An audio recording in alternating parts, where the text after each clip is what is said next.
नमस्कार, मैं अरुण कुमार पांडे। आप देख रहे हैं अरुण पांडे की बात। आज बिहार के राजनीतिक गलियारे में एक बड़ी खबर है। सत्तारूढ़ एनडीए को बड़ा धक्का लगा है और महागठबंधन की एक बड़ी जीत हुई है। ये मैं बात कर रहा हूं राजद के कोषाध्यक्ष, बिहार विधान परिषद में पूर्व सदस्य और बिस्कोमान के अध्यक्ष रहे सुनील सिंह के। आप सभी जानते हैं कि पिछले साल इसी महीने में, फरवरी महीने में बजट सत्र चल रहा था और सुनील सिंह परिषद के सदस्य थे। परिषद में राजद के मुख्य सचेतक थे। लालू प्रसाद के बहुत करीबी और राबड़ी देवी के मुंह बोले भाई कहे जाते हैं और नीतीश कुमार पर हमलावर होते हैं। आज भी हैं और तब भी रहते थे। और उस सदन में उस दिन नीतीश कुमार की मिमिक्री की थी, खिल्ली उड़ाई थी। ये उनका अशोभनीय आचरण था, पलटू तक कहा था। अब फिर क्या था? नीतीश कुमार का नाराज होना स्वाभाविक था। संपूर्ण सत्ता पक्ष इसको लेकर क्रोधित हो उठा और सदन में अब उनके खिलाफ इस आचरण को लेकर कार्रवाई करने का मन बन गया। तो उनका मामला तत्कालीन सभापति, जो आज एमपी हैं, देवेश चंद्र ठाकुर, उनके उस अशोभनीय आचरण और मुख्यमंत्री के प्रति जो दुर्व्यवहार था, ये मामला सदन की आचार समिति को सौंप दी गई। राम बच्चन राय, जो अभी विधान परिषद के उप सभापति हैं, उस समय उस आचार समिति के अध्यक्ष हुआ करते थे। मामला दिया गया और समिति ने विचार किया, सुनील सिंह को नोटिस दी, सुनील सिंह को बुलाया। सुनील सिंह नहीं गए। सुनील सिंह ने आचार समिति के ही अधिकार को चुनौती दी और कहा कोई गलत नहीं किए हैं। एक बात ठीक है कि सुनील सिंह का संसदीय आचरण जिसको कहा जाए वो मर्यादा के अनुकूल नहीं दिखता था, ये बात कही जा सकती है। हम लोग भी सदन की कार्यवाही बहुत नियमित रूप से देखते हैं, कोई 3 दशक से अधिक समय से देख रहे हैं, लेकिन मुख्यमंत्री के प्रति मालूम पड़ता है इतनी कटुता थी, सीधे हमला बोला करते थे। तो सरकार और सत्ता पक्ष और मुख्यमंत्री का असहज होना स्वाभाविक होता था। तो आचार समिति ने रिपोर्ट की और कहा कि इनका जो आचरण है वो सदस्य के अनुरूप नहीं है, संसदीय आचरण के विपरीत है, इनकी सदस्यता समाप्त की जाए। तो हाउस में मामला आया, आचार समिति की रिपोर्ट पेश हुई और हाउस ने इसको ध्वनि मत से ये रिपोर्ट पारित कर दिया और उनकी मेमोरी समाप्त कर दी गई। और इसके बाद फिर वो सीट भी खाली हो गई। चुनाव आयोग को परिषद सचिवालय की ओर से नोटिस दे गए और चुनाव आयोग ने उस सीट को भरने के लिए उपचुनाव की भी कार्रवाई शुरू कर दी। इस बीच तभी सुनील सिंह ने जो सदस्यता समाप्त की गई उनकी, इसको सुप्रीम कोर्ट में चुनौती दी और जाने माने वकील, कांग्रेस के नेता मनु सिंह भी उनके वकील थे। कई अफसर आया, वहां सुनवाई हुई और सुप्रीम कोर्ट ने मामला रिजर्व कर रखा था। इस बीच में अभी जानते हैं कि परिषद के उस सीट के लिए उपचुनाव हो रहा था और जदयू के ललन मंडल को कैंडिडेट बनाया गया था और उनका अकेला नामांकन था। अब वो निर्विरोध निर्वाचित होते। उसके एक दिन पहले ही चुनाव आयोग ने सुनील सिंह के ही वकील की याचिका पर चुनाव परिणाम की घोषणा करने से मना कर दिया। आज वो फैसला आ गया और सुप्रीम कोर्ट के जज जस्टिस सूर्यकांत और जस्टिस कोटेश्वर सिंह की खंडपीठ ने फैसला दिया। उसमें 7 महीने के बाद सुनील सिंह की सदस्यता बहाल कर दी गई।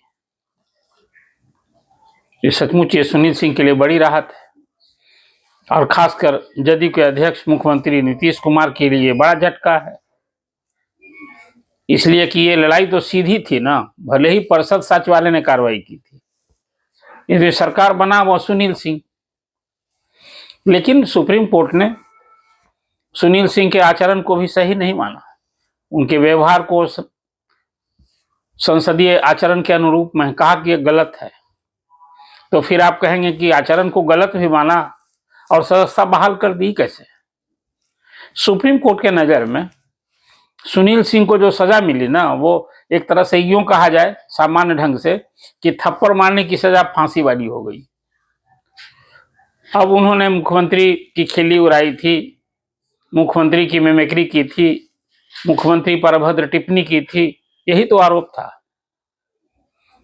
तो सुप्रीम कोर्ट की नजर में यह सजा अत्यधिक हो गई। मतलब अपराध जितनी थी, अपराध के अनुरूप सजा नहीं, उसे सबसे तो जिसकी मेमोरी समाप्त करना तो एक तरह से फांसी की न सजा है। तो सुप्रीम कोर्ट ने यह कहते हुए उस सजा को निरस्त कर दिया। मेमोरी समाप्त करने की कार्रवाई, आज फैसला आया और आज से ही सुप्रीम कोर्ट के हिसाब से फैसले के तहत उनकी सदस्यता बहाल हो गई। लेकिन फिर बीते 7 महीना का क्या होगा? सुप्रीम कोर्ट की नजर में यह अवधि जो 7 महीने की होगी वो नो वर्क नो पे वाली होगी। मतलब सदस्य तो थे नहीं सुप्रीम वो सुनील सिंह, तो उन्हें कोई वेतन भत्ता आदि कोई सुविधा नहीं मिलेगी। और सुप्रीम कोर्ट ने कहा भी कि ये तो जो 7 महीना सदन से बाहर रहे, ये भी एक तरह से सजा ही है। एक बात और सुप्रीम कोर्ट ने कहा कि यदि ये फिर सुनील सिंह का आचरण, जिस ढंग की बातें आई है, यदि ऐसा ही होता है तो फिर चेयरमैन कार्रवाई करने के लिए फिर इस कार्रवाई कर सकते हैं। कुल मिला जुलाकर एक तरह से मैं मानता हूं कि संसद, देखिए, सदस्यों के की सदस्यता, चाहे वो दल बदल कानून हो या दल विशेष की शिकायत पर कि दल विरोधी काम इन्होंने किया है, लोकसभा में, राज्यसभा में, विधानसभा में, विधान परिषद में सदस्यता जाती रही है, या 2 साल से अधिक सजा हुई। आपको याद होगा लालू प्रसाद, जगदीश शर्मा चारा घोटाले में 2 साल से अधिक सजा हुई थी, तो सांसद रहते, लोकसभा के मेंबर थे, तो उनकी मेमोरी खत्म हो गई थी। हाल में भी विधान परिषद में रामबली चंद्रवंशी की सदस्यता समाप्त हुई। उन्होंने मुख्यमंत्री नीतीश कुमार और तेजस्वी यादव पर सदन से बाहर बयान दिया था, तो दल बदल विरोधी कारण उनकी सदस्यता, इसके पहले यहाँ और कई सदस्यों की भी सदस्यता समाप्त हुई थी। तो कुल मिलाजुला कर एक हुआ कि 7 महीने की जो अवधि थी उसमें कोई उन्हें सुविधा, लेकिन 6 साल के लिए वो चुने गए, तो 6 साल के लिए चुने गए हैं, तो अब तो आज से मेंबर हो गए, और फिर सदस्य के रूप में जो पेंशन आदि की सुविधा मिलती हो सब दी हो गए। मतलब सदस्यता खंडित नहीं हुई, सिर्फ ये 7 महीने की अवधि तक आज सदस्यता से बहाल हो गई, लेकिन सुविधा से वंचित सिर्फ किया, सदस्यता कंटिन्यू करते रहेगी। यह सुप्रीम कोर्ट का फैसला है। ये सदस्य के लिए भी सुप्रीम कोर्ट ने जो आज टिप्पणी की है वो एक लेसन लेने, सबक है। आखिर कोई माननीय बनते हैं तो सदन में सरकार का विरोध कीजिए, लेकिन एक कहीं ना कहीं मर्यादा तो रखनी होगी, चाहे वो भाषा की मर्यादा हो, आचरण हो, ये तो रखना ही होगा। तो एक बात तो आज सुप्रीम कोर्ट ने टिप्पणी की है सुनील सिंह पर। हाँ, एक बड़ी जीत जरूर हो गई, एक राहत मिल गई। और आज उस फैसले के बाद सुनील सिंह ने टिप्पणी की, कहा कि सत्यमेव जयते। अब सुनील सिंह की सदस्यता बहाल होने से 75 सदस्यों वाली विधान परिषद में राजद की सदस्य संख्या बढ़कर अब 15 हो गई। अभी तक 14 थे, एक सीट खाली थी जिसके लिए उपचुनाव हो रहे थे। और आप जानते हैं कि राबड़ी देवी परिषद में विपक्ष की नेता हैं। अब जब सदस्यता बहाल हो गई तो फिर कौन सी भूमिका मिलती है दल में? पहले तो मुख्य सचेतक थे, उसके कारण उन्हें राज्य मंत्री की सुविधा मिली हुई थी।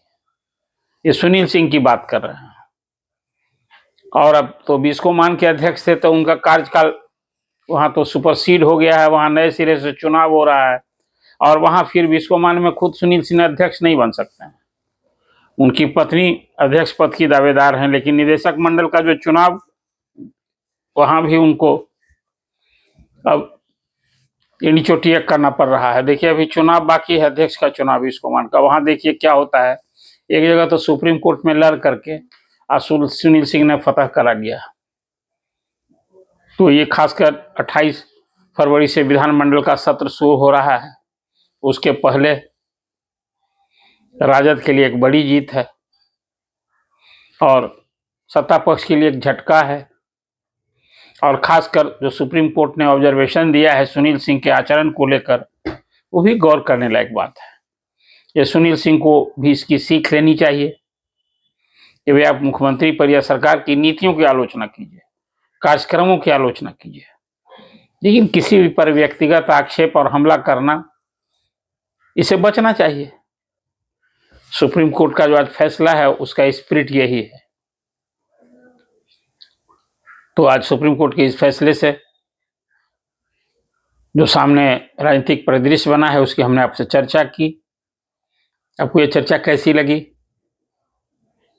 आप टिप्पणी कीजिए, सुझाव दीजिए और अरुण पांडे की बात सब्सक्राइब कीजिए। धन्यवाद।